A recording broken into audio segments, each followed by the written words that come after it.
화제가 된 사건, 사고 소식 짚어보는 아침의 이슈 시간입니다. 강전혜 변호사, 박기태 변호사와 함께 이야기 나눠봅니다. 안녕하세요. 안녕하세요. 최근 아들의 외도로 인한 이혼 논란으로 구설에 오른 가수 홍서범과 조갑경 씨가 직접 사과의 뜻을 밝혔습니다. 먼저 이 부부의 아들에게 무슨 일이 있었던 겁니까? 일단 홍서범, 조갑경 씨의 차남이요. 작년 9월에 대전지방법원에서 판결을 받은 것이 있는데요. 전처로부터 위자료 청구 소송을 받았습니다. 그런데 이제 법원에서는 위자료 3천만 원 그리고 자녀에 대한 양육비로 월 80만 원을 지급하라라고 하면서 홍 씨의 상간녀로 지목됐던 그 여성에게도 위자료 2천만 원의 판결이 나왔던 것이죠. 이 홍 씨와 그 전처 A 씨 같은 경우에는 2024년 2월에 결혼식을 올렸고 그 다음 달 3월경에 임신 사실을 알았습니다. 그런데 문제는 그 무렵에 이 A 씨가 홍 씨가 사실은 같은 학교에 있는 다른 교사와 부적절한 관계인 것을 알게 된 것이죠. 네. 이 관계의 단절을 요구를 했는데 홍 씨는 오히려 그해 6월경에 가출을 했었던 것입니다. 이 부분에 대해서 전처는 유튜브에 나와서 홍서범, 조갑경 씨에게도 이 상황에 대해서 계속적으로 알렸지만 방관하고 있었다. 그리고 지금 뭐 양육비 같은 것들도 제대로 지급을 받지 못하고 있다라고 주장을 했는데요. 네. 홍서범 씨도 한 유튜브에 출연을 해서 이 비용이 다 나가지 못한 부분에 있어서는 아직 항소심이 진행 중이기 때문이다라고 이야기를 하고 있었고, 그리고 본인들이 해외 체류를 하고 있어서 알고 있었던 상황이 판결문과는 다소 다른 점이 있다라고 지금 밝히고 있는 상황입니다. 네, 홍서범 씨와 조갑경 씨가 공식으로 사과를 하긴 했지만 이 전 며느리 A 씨가 SNS를 통해서 거짓 사과라고 또 비판을 했다고 하던데 이건 무슨 내용입니까? 예, 근본적으로는 왜 대중을 상대로 사과를 하는 거냐, 나한테 사과를 해야지, 이거 다 거짓 사과다, 이제 문제가 되니까 사과하는 척을 하는구나, 이런 내용의 SNS 글을 올렸다고 합니다. 네. 뭐 난리가 나니까 대중에게 사과하는 척하는 거 아니냐, 이런 건데요. 특히 이제 뭐 감정적인 부분들이 많이 개입돼 있는 것 같습니다. 이 사실혼 관계에서 외도를 했는데 임신 중일 때도 외도를 했고 큰 상처를 입었는데 그런 동안에는 한 번도 제대로 자신에게 사과를 하거나 하지 않았으면서, 그리고 판결이 나온 이후에도 본인에게 어떤 사과를 하거나 제대로 된 처치를 하지 않았으면서도 대중에 대해 논란이 되면 이때야 사과하는 척을 하느냐, 이런 얘기를 해서요. 사실 아까 처음에 말씀해 주신 유튜브에 출연해서 사과한 걸 넘어서 이번에는 아예 입장문을 발표해서 우리가 알고 있던 건 아들한테만 들었던 것인데 이거 외에 다른 내용이 있다는 걸 확인하고 무겁게 책임을 통감한다, 이런 얘기까지 한 것으로 알려졌습니다. 네.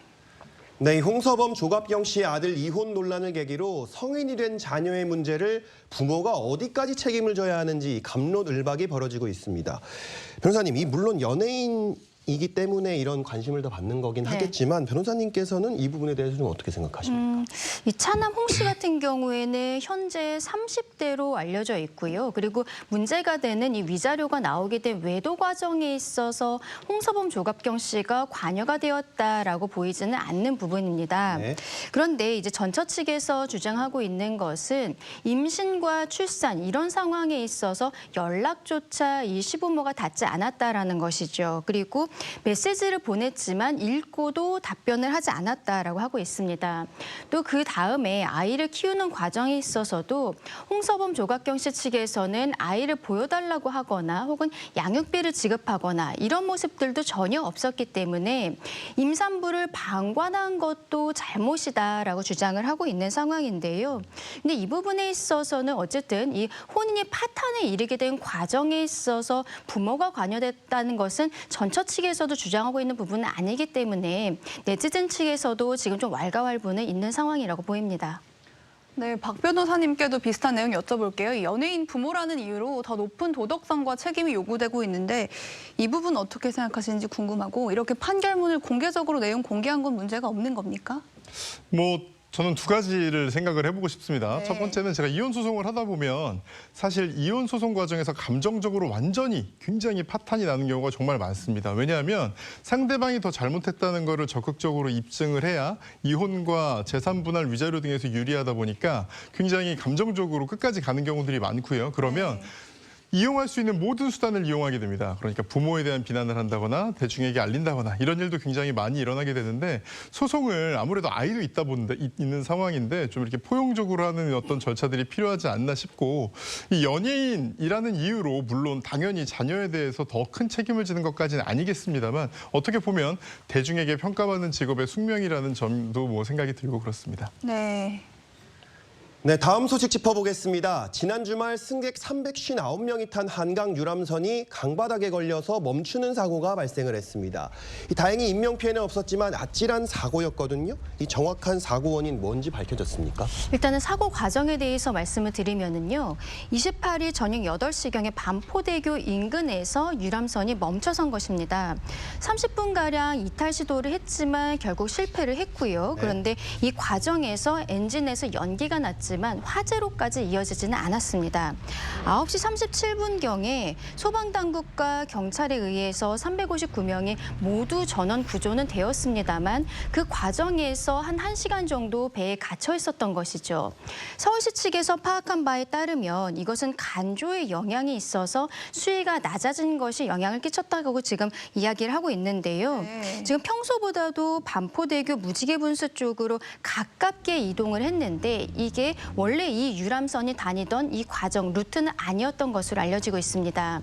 그리고 이 유람선 같은 경우에는 서울시에서 운영을 하고 있는 것은 아니고 이랜드라는 업체에서 운영하고 있는 민간 유람선인데 네. 이랜드 측에서는 해당 선박을 1월에 이미 조사를 한번 받았었기 때문에 이 선체 점검이 끝난 이상 이 선체 자체의 문제는 아니라고 보고 있고 역시 서울시와 같이 이렇게 수위가 낮아진 부분에 있어서 문제가 되었다라고 이야기를 하고 있습니다. 네, 이 359명의 승객들 1시간 넘게 유람선에 갇혀 있는 동안 참 긴장하셨을 것 같은데 구조가 더 빨리 될 수 있는데 늦어진 부분이 있다고요? 예, 서울시는 선장이나 운영업체가 서울시나 다른 곳에 알리지 않고 오히려 처음에 24분이 지난 시점에 승객이 배가 움직이지 않는다 이런 걸 소방 당국에 알렸다고 합니다. 네. 그리고 소방이 출동한 뒤에야 서울시에서 이 일을 알게 됐다고 하는데요. 이거에 대해서 이제 크루즈 관계자한테 물으니까 이거는 좀 심각한 문제의 경우에는 신고를 먼저 하지만 자력으로 나올 수 있을 때는 자력으로 나오는 걸 먼저 시도합니다라고 얘기했던 걸로 알려져 있습니다. 하지만 이 유선 및 도선사업법을 보면요. 충돌이나 좌초 등의 사고로 선체가 심하게 손상되는 등 운항에 장애가 생긴 경우에는 지체 없이 지자체장이나 경찰서에 보고하도록 규정을 하고 있습니다. 그래서 이 대피 과정에서 조금 문제가 있었다는 비판이 있고 그 덕분에 그 승객들이 1시간 넘게 밤에 유람선에 갇혀 있었던 문제가 있었습니다. 네, 그동안 한강버스 사업을 비판해왔던 민주당, 이번 유람선 사고를 계기로 오세훈 서울시장에게 한강버스 사업을 중단하라 이렇게 또다시 요구를 한 상황인데 이 부분 좀 어떻게 보십니까? 근데 이 부분은 좀 정치적인 공세가 과도한 것이 아닌가라는 생각이 드는데요. 네. 제가 조금 아까 말씀드린 것처럼 이 유람선 같은 경우에는 서울시에서 운영하고 있는 한강버스는 완전 별개로 이랜드라는 업체에서 운영을 하고 있는 민간 유람선입니다. 그런데 한강버스 같은 경우에는 유람선과는 달리 공공교통 정책으로서 추진하겠다라고 이야기를 하고 있는 거거든요. 근데 이 민간 유람선의 사건을 가지고 지금 한강버스에 대해서까지 문제 제기를 하는 것은 지방선거를 앞두고 좀 과도한 공세라고 저는 개인적으로 그렇게 생각합니다. 네, 아까 말씀해 주셨듯이 이번 유람선 사고는 물론 한강버스와 직접적인 관련은 없습니다만 이 한강버스도 앞서 2단 사고 또 선체 고장으로 구설에 올랐습니다. 그래서 한강버스 타도 될까 위험한 것 같다 생각하시는 분들도 있는데 이 혈세 낭비다, 전시 행정이다 이런 비판 들으면서도 계속 한강버스 사업하는 이유 뭐라고 보십니까? 예, 오세훈 시장은 한강버스가 굉장히 핵심 인프라다 이렇게 주장을 합니다. 그러면서 이제 뭐 템즈강이나 허드스강 얘기를 하는데요. 뭐 사람이 살다 보면 저희 젊은 시절에 좋게 봤던 거에 대해서 좀 이렇게 동경하게 되고 이런 게 있습니다. 그래서 한강도 그런 어떤 선진국처럼 멋졌으면 이런 마음을 가진 건 충분히 알겠습니다만 네. 이번 유람선 사고에서 봐서 알 수 있듯이 조금만 항로를 벗어나도 좌초가 될 수 있는 등 한강은 배가 다니기에 특히 대중교통으로 다니기에는 좀 적절하지 않은 강이라는 이런 비판도 굉장히 많은 것이 사실입니다. 그러면 그리고 또 이렇게 보면요. 지방선거를 얼마 놔두지 않은 상황에서 좀 치적이 부족하지 않느냐, 되게 사선까지 했는데 굉장히 좀 부족하지 않느냐 이런 비판 때문에 약간은 좀 과도한 이 어떤 행동을 하는 것이 아닌가 이런 비판들도 있습니다. 네, 알겠습니다. 오늘 두 분 말씀 여기까지 듣도록 하겠습니다. 감사합니다.